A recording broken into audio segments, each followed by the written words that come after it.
There are names in the world that you can't give to your own child, no matter how much you want to. Not because they sound bad, but because the law itself forbids it. Many countries have strict rules about naming. If a name can cause embarrassment, confusion, discrimination, or is connected to violence and controversy, the government automatically rejects it. In this video, we will discuss real names that were not allowed to be registered, along with the reasons why they were banned. Some are very unusual, some famous, and some will definitely surprise you. And just a reminder, the information you will see is based on expert reports, official records, and information found on the internet. The purpose of this video is to provide knowledge and not to insult anyone.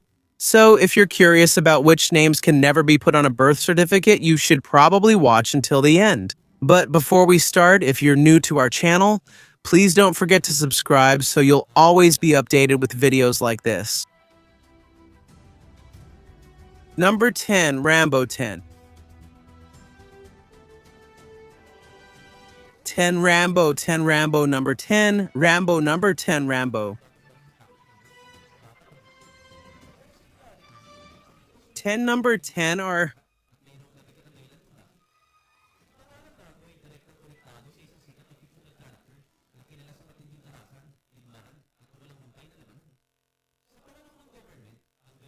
The house becomes more lively as it grows.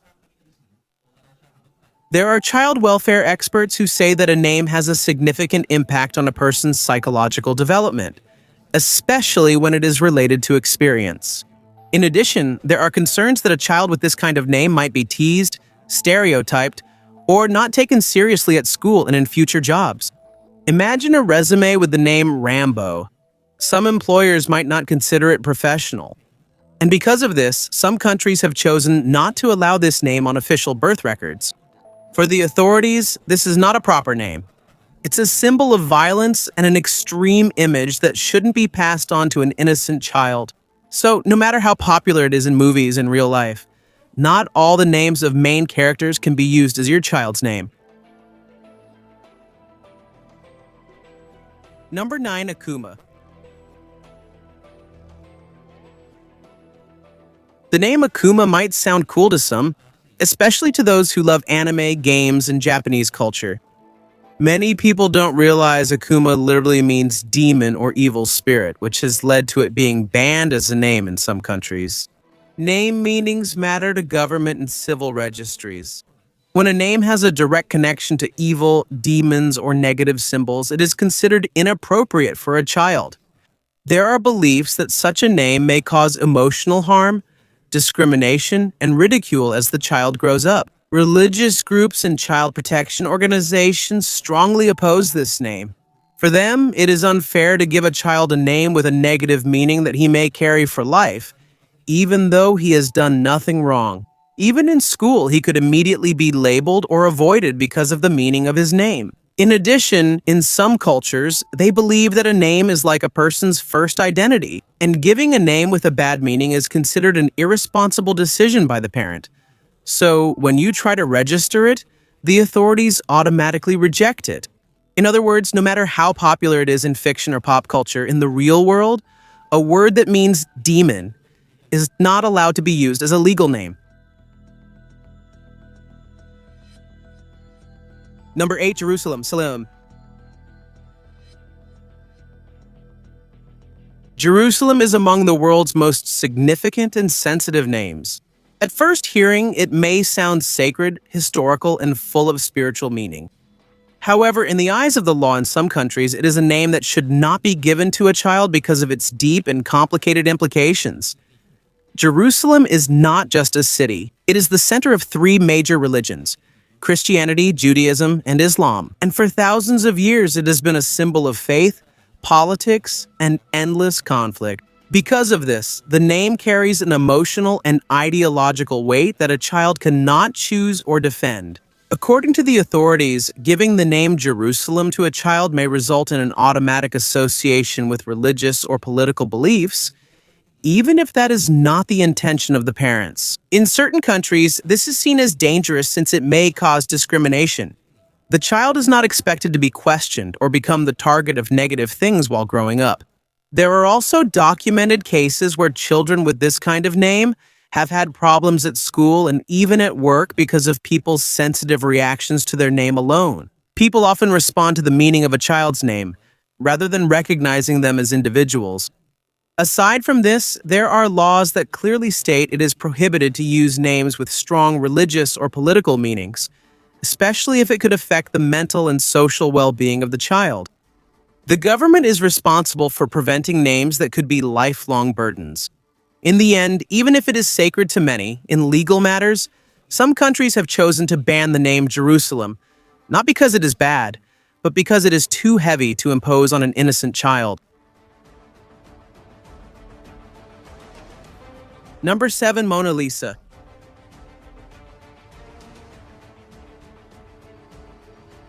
The name Mona Lisa is one of the most well-known names in the world, not because it is a person's name, but because it is a masterpiece of art recognized all over the world. However, when it comes to legal documents, this name is strictly prohibited in some countries. The main reason for the prohibition is the name's extreme iconic status. Mona Lisa is no longer considered a personal identity, but a global cultural symbol. For the authorities, giving such a name to a child is almost like placing them under a shadow they can never escape. Imagine a child being called every day by the name of a painting. Even at school, they might become targets of jokes, memes, or ridicule. According to child development experts themselves, this kind of exposure can cause severe emotional stress, anxiety, and identity confusion, especially at a young age.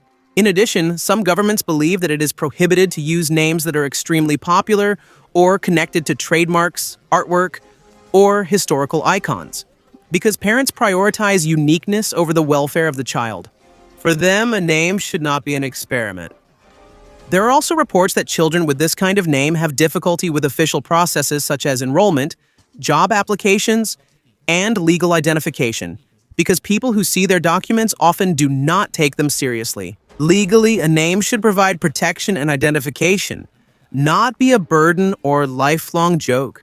Even though it's the most famous smile in art history and some countries kept the decision, Mona Lisa should stay in the museum, not on birth certificates. Number 6. Elaine Laura Sandy.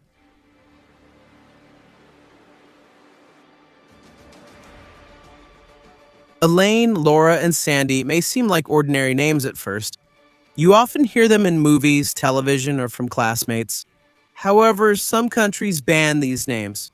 And if you're wondering why, it's because for certain legal and cultural reasons, these are considered inappropriate names for a legal document. In countries with strict regulations on names, there are rules that a name must be genuine, serious, and help with the child's identity, not just a nickname or something random. Elaine, Laura, and Sandy are often seen as short, easy-to-pronounce nicknames, but not full identities. In the legal system, this can possibly cause confusion in records, school registration, and even future employment. In addition, these names can cause identity ambiguity, especially in countries with strict gender assignment for names. For example, if the name is too neutral or can be used for both males and females, there is a possibility of administrative rejection. This kind of policy was made to avoid confusion in legal documents and official identification. Some psychologists and child development experts believe a name can influence self-esteem and personality. If a name is always treated as a nickname or not taken seriously, it can affect a child's perception of themselves as they grow up. For the government, the legal name should offer a stable, neutral identity that isn't burdensome or humorous. In some countries, Elaine, Laura, and Sandy can't be used on birth certificates, even if they sound familiar and pleasant. Not because they're bad, but because they're not considered sufficient as an official identity for a child.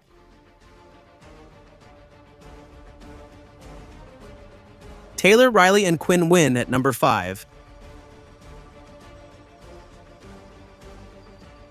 Taylor, Riley, and Quinn initially appear to be typical modern names. They're often used on television and movies and among schoolmates. However, in some countries, these are among the prohibited names, and there are clear reasons for that. One of the main reasons is because these names are gender neutral. In some countries, a child's name needs to clearly indicate whether it is for a girl or a boy. Names like Taylor, Riley, and Quinn can be used for both genders. And this causes confusion in official documents, school registration, and government records. In this kind of system, having a gender-neutral name becomes a legal problem, so many registrars reject them. There's also a psychological aspect. A child development expert says a name shapes a child's identity. When a name can be confusing in terms of gender, there is a possibility that the child may experience social friction, misunderstanding, or teasing at school. People may assume a child's gender based on their name or ask directly, which can impact their self-esteem over time. There are also cultural considerations. In some societies, names are associated with the traditional gender roles, and breaking this is seen as inappropriate for the child. So for the authorities, it's not enough that a name sounds good or is trendy. It must be legally and culturally acceptable. Ultimately, although Taylor, Riley, and Quinn are popular and modern, some countries don't allow them on birth certificates. It's not that the names sound bad, but they could cause confusion or social issues for the child later. Number 4, Hitler 3. When you hear the name Hitler, you can't deny the weight and history that comes with it. For most people, it represents evil, war, genocide, and a dark chapter in human history. Because of this, almost every country in Europe, and many other countries around the world, strictly prohibit the use of this name as a child's first name. Germany, Austria, and other countries have laws banning the use of names of Nazi leaders or anyone involved in genocide, and this includes Adolf Hitler. The reason is clear. An innocent child shouldn't be given a name linked to extreme evil, moral atrocities, or historical trauma. For the government, the primary responsibility is to protect the child and society against the glorification of evil. Beyond legal reasons, there are significant social and psychological impacts. A child named Hitler could easily face discrimination in school. Socially, he might always be associated with a history of violence even though he has no control over it. The name becomes a burden that can affect the child's emotional development and self-esteem. There are also practical implications in official documents, school forms, hospital records, and government IDs. The name carries social and legal weight. The name Hitler may lead to confusion, rejection, or unwanted attention. From a psychological perspective, a child's identity is connected to their name, and if the name is full of historical trauma, it can affect their sense of safety and belonging. Overall, even if the child is young or the parents really want a unique name, from a legal, social, and psychological perspective, Hitler really cannot be used. This is the ultimate example of a prohibited name because of historical, ethical, and social reasons. It's not the sound or style, but the history it holds.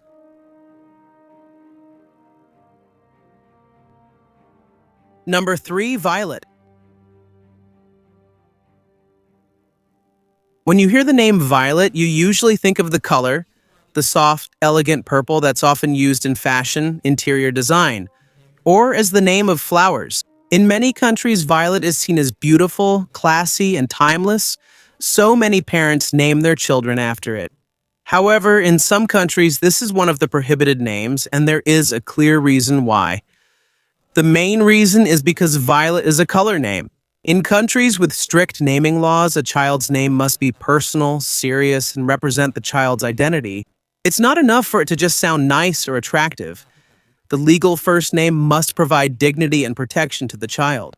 Using a color as a name is considered descriptive or object-based and should not be registered as an official legal name. If used, it may cause confusion in official records and social interactions as the child grows up.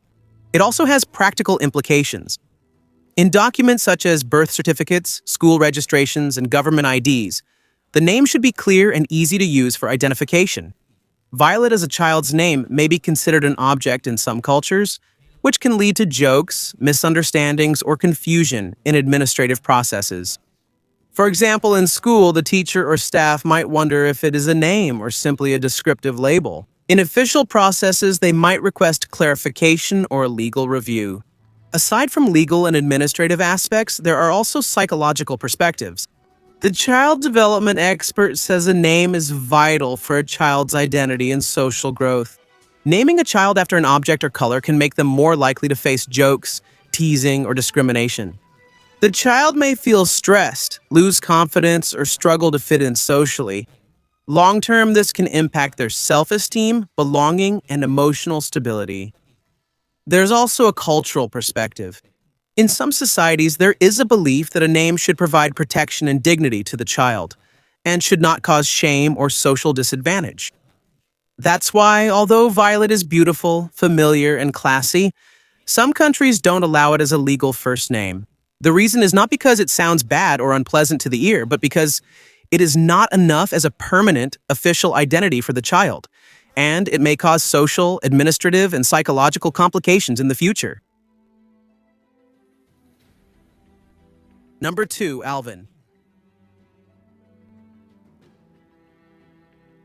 Seeing a name like this, you might wonder if it's a typo or a joke.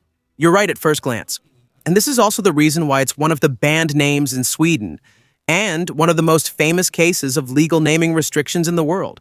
It's also known as Alvin, a name that parents tried to give their child in 1991 as a protest against the strict Swedish naming law. In Sweden, there's a law that clearly states the name must be readable, pronounceable, and have a clear meaning. A name like this, which I also can't read, is literally unreadable, almost impossible to pronounce, and has no clear meaning. Because of this, the civil registry rejected the registration, citing possible lasting administrative, social, and psychological burdens for the child.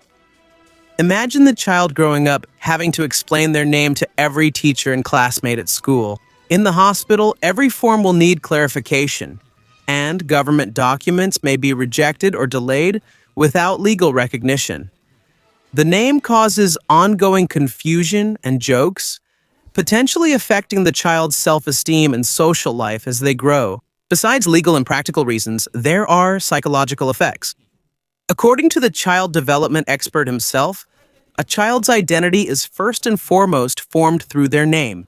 Difficult, complicated, or meaningless names can cause stress, social isolation, and emotional challenges. It often attracts curiosity, gawking, or misunderstanding in their community. This case highlights the conflict between parental rights and legal duties. The parent may want to give a unique or symbolic name, but for the government, the main goal is to protect the child from any long-term social or administrative harm.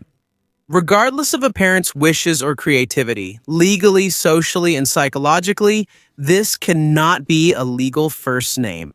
A name should be readable, pronounceable, dignified, and protective for the child, not burdensome, confusing, or embarrassing.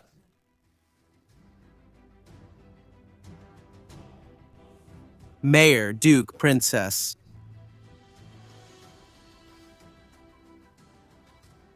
When you hear the name Mayor, Duke, or Princess, it immediately shows prestige, authority, and a royal vibe. It's like you instantly have a rank, or it seems like you belong to high society or nobility. However, from a legal perspective, in some countries, these names are among the prohibited names, and there is a clear reason why they are not allowed as a child's first name. The main reason is because these names are considered official, social, or royal titles. In many countries, the rule about names is clear. A name gives personal identity, not to cause confusion or the illusion that an ordinary person has a rank or special status. A child's name should be a legal and social identifier, not a symbol of rank or nobility. For instance, the name Princess directly suggests royalty. If this is used as the name of an ordinary child, there is a possibility that society will react in different ways. Jokes at school, community assumptions, or official record errors. The child may always become the subject of curiosity or jokes, and the name becomes a burden in social interactions. Beyond the social aspect, there's also a legal factor. In official documents like the birth certificate, school forms, hospital records, and government IDs, the name should be clear, accurate, and not misleading. Using titles as names can cause legal complications, especially if there are documents that represent official status or rank. For example, a child named Major might be assumed to have a military affiliation or official ranking, even though he is still a child. A psychological perspective should also be considered. The child development expert says a name is key to forming identity. When a name shows fake prestige or rank, it can affect a child's self-perception, confidence, and social adaptation. He may feel pressured to live up to his name's status or become the focus of attention and unrealistic expectations. In other words, even if Major, Duke, and Princess sound catchy, modern, or pleasant from a legal, social, and psychological perspective, these cannot be used as a child's first name. A name should provide dignity, clarity, and legal protection, not pretend that an ordinary person has a rank or real status, right?